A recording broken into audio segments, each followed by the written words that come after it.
You are listening to MyHRBuzz, brought to you by MyHR Concierge.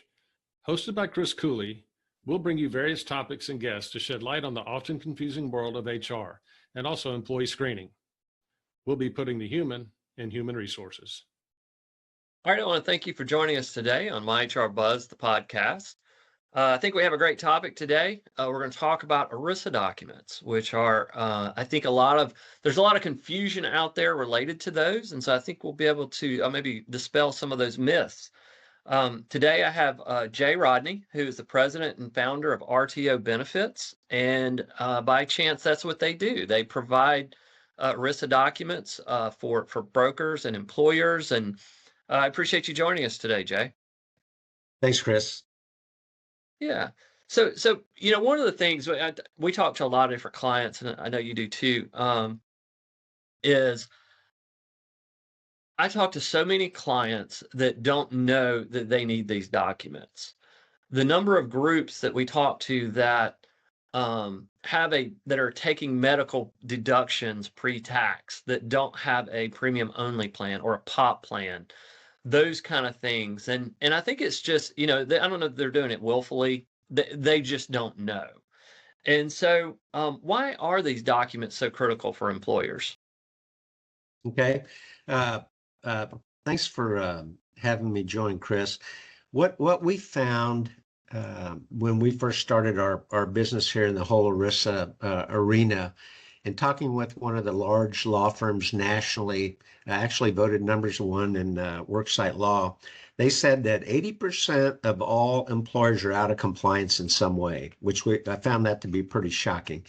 And what it turns out is that a lot of employers are out of compliance with the ERISA because they really don't know what the requirements are. And they leave it up to their trusted advisor, like an agent or a TPA or an accounting firm or somebody, to tell them, here's what you need to be in compliance. So I think many times the employer don't even know that it's required until somebody tells them. So what you talked about is there's a combination between documents and things that are required by the Department of Labor, and then there's documents and processes that are required by the IRS. And so one of the things that you pointed out is, for example, there's an IRS document called a premium only plan. That's part of Section 125. Everybody kind of refers to that as a cafeteria plan. But what happens is basically the IRS is saying, if you're going to withhold taxes from the government, you need to tell us what you're spending the money on, right? And so that's the requirement for a premium only plan, because if you're pre-taxing HSA contributions or insurance premiums or anything like that, the government says, regardless of your size, you need to have a premium only plan in place, right? And then there's other documents, obviously, that go along with that. If a company has a flexible spending account, or they have a dependent care account, or whatever the case is, the Department of Labor and combination of IRS say that basically you need to provide documentation to the employee so the employee knows what their options are, right? And so the employee understands. Now, the question then pops up that says, okay, well, what if the employer doesn't do anything, right? Well, the problem is that there's penalties associated with not having all of this in place, right? And so, for example, you take like a flexible spending account document. If an employee, for whatever reason, would complain that, hey, I didn't receive my documentation, you didn't present the information to me, there can be significant penalties to the employer for not providing the required documentation within a certain time frame, right? And so there's all kinds of penalties. It could be on a per day penalty. It could be, depends on how many employees are affected. So anyway, there's a significant number of penalties that can occur depending upon, what product that you're talking about. Yeah, and I guess also, one thing is, if you're taking pre-tax deductions, obviously the employee's getting lower taxes, right? The employer is getting lower taxes. If you don't have those documents, to your point, you have those per day penalties, but you also can go back and they can get you for those taxes you did not pay because you withheld them pre-tax and the employer wasn't paying that FICA portion when they should have, because they didn't have the proper documents. Right. And along with that, Chris, is under that same section 125 code and everything are non-discrimination tests. And that really goes hand in hand with the documents, because the government basically is saying that we want to make sure you're not favoring highly comp employees. So every employer, regardless of size, even the government, are required to run a non-discrimination test each year. And if you don't, there can be a penalty of $10,000, for example, for a small employer, if you knew you were supposed to run the test, but you didn't. So you willingly did not run it. Okay, so there's a penalty just for that. And then if you run a non-discrimination test and you find out that you're favoring highly comp, then you need to adjust the contribution so you could fall back into compliance. If you don't, then the IRS can come back and basically make all those tax deductions taxable, and you have penalties on top of it. So to run a non-discrimination test does not take long. You can go to your trust advisor or your HR source to be able to run a non-discrimination test, but it is required, and a lot of companies don't realize that that's a requirement. So Right. No, that's true, and or they ignore it. Right. The other. To your point.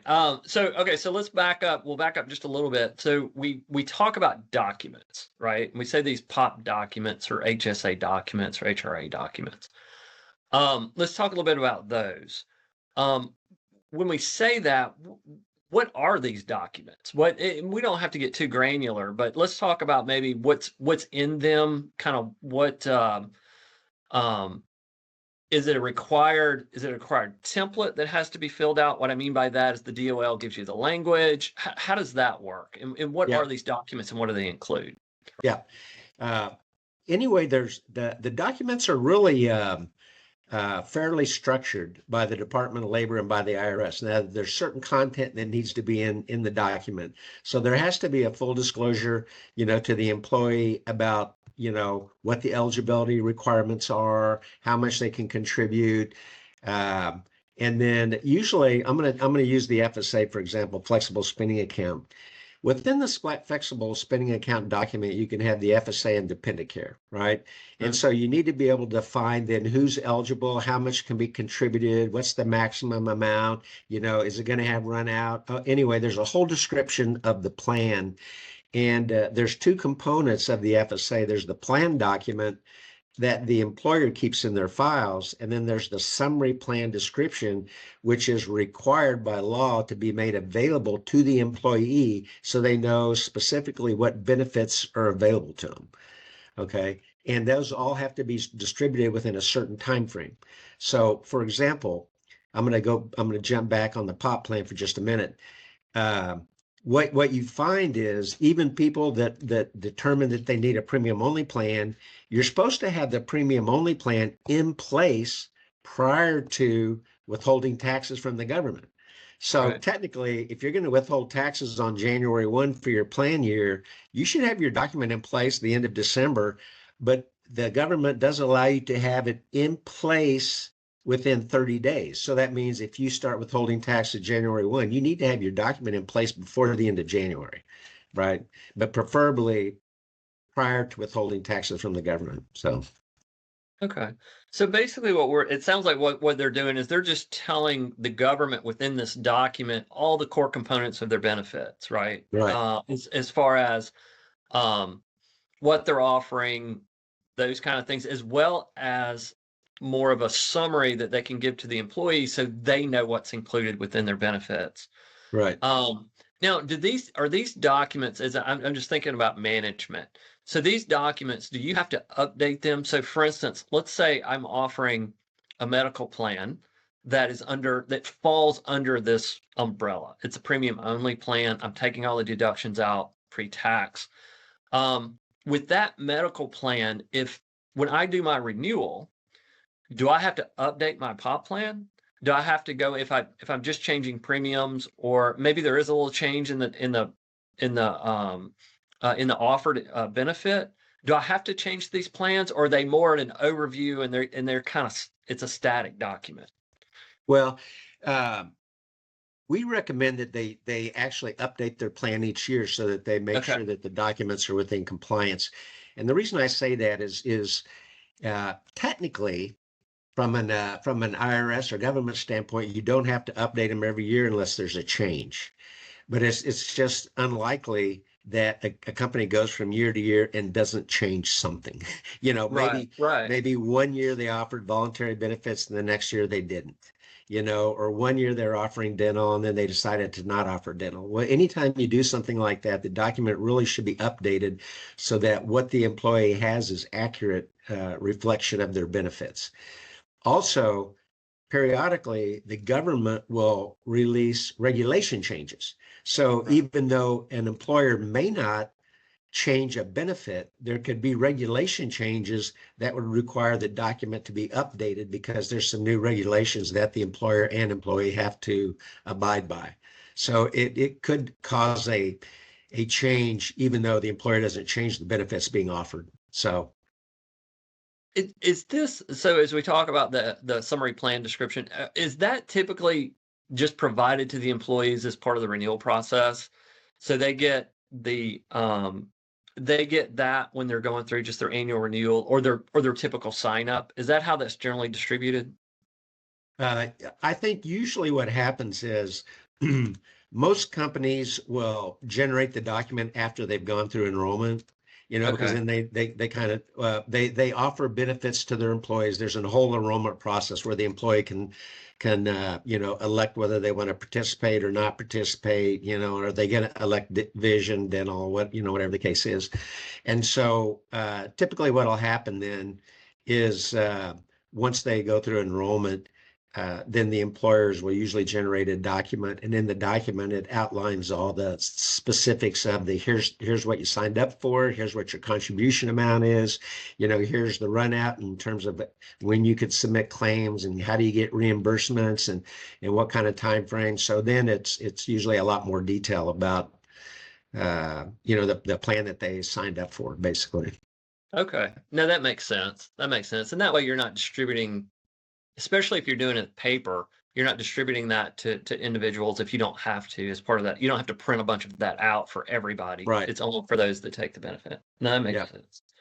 Now in the electronic age, I think you have a lot of I don't know how to say most, but companies that will post it to their internal intranet so that the employee has access to it, but maybe not a hard copy. But you always have to make sure that if the employee wants to go to the HR or somebody like that, that a hard copy can be made available. So.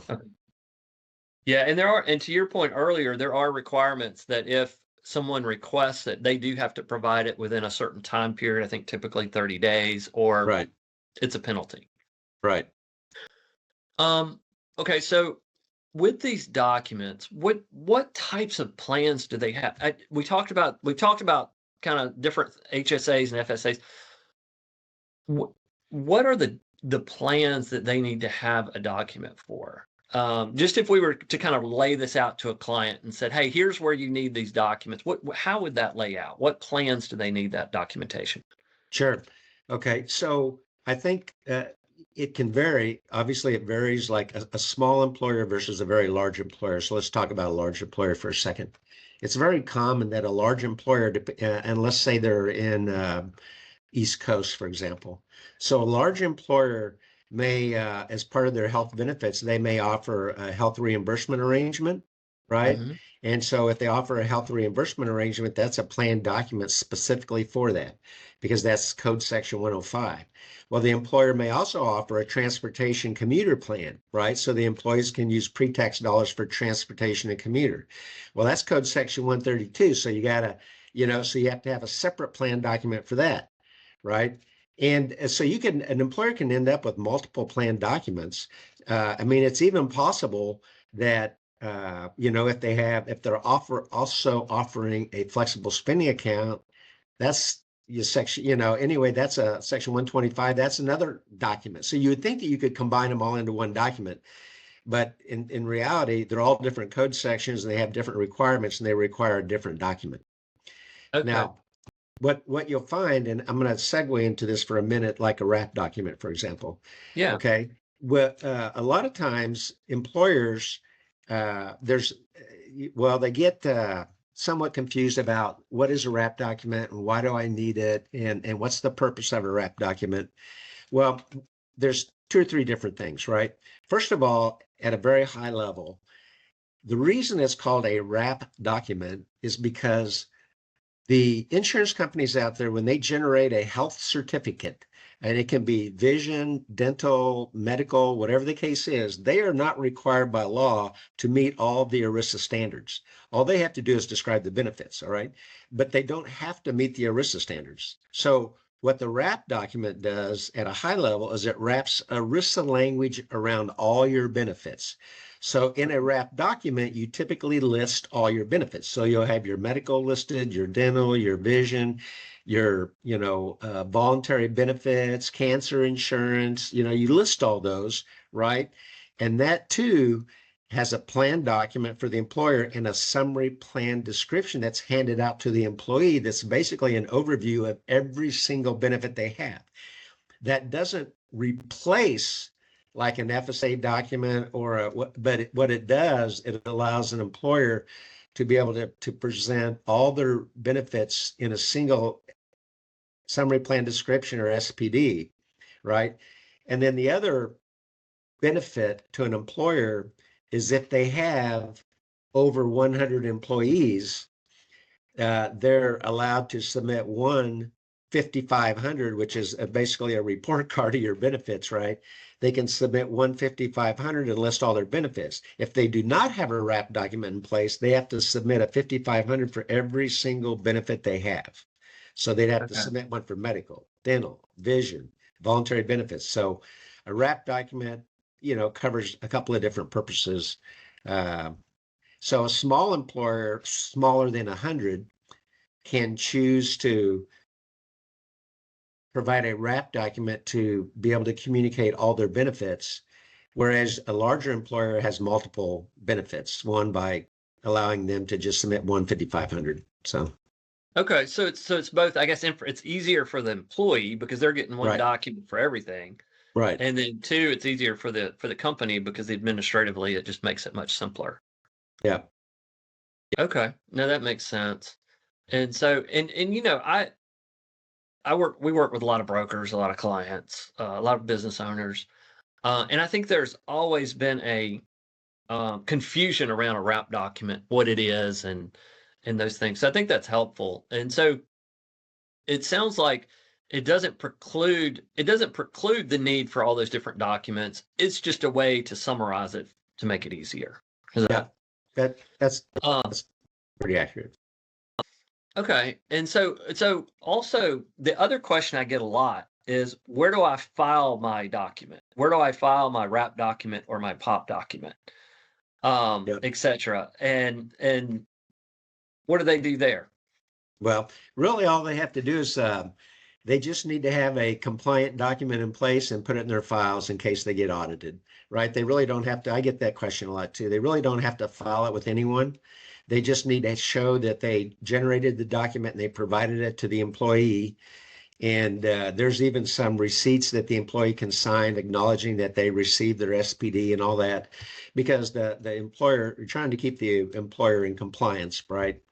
And so they really don't have to file it at all. They just keep it in their files for in the event they get audited or someone asks for it.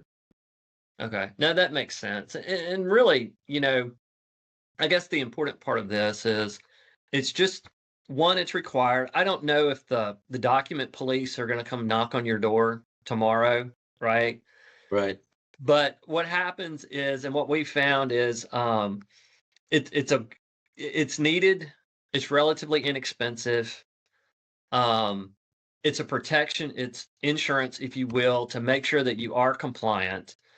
And then also what we find, obviously we're an HR firm, so we work with a lot of different areas, is what we found too is if you have an issue with harassment claim or some other issue that rises to the level of Department of Labor or something like that, when that occurs, what we found is they will come in, and at that point, they're not just looking at that particular claim.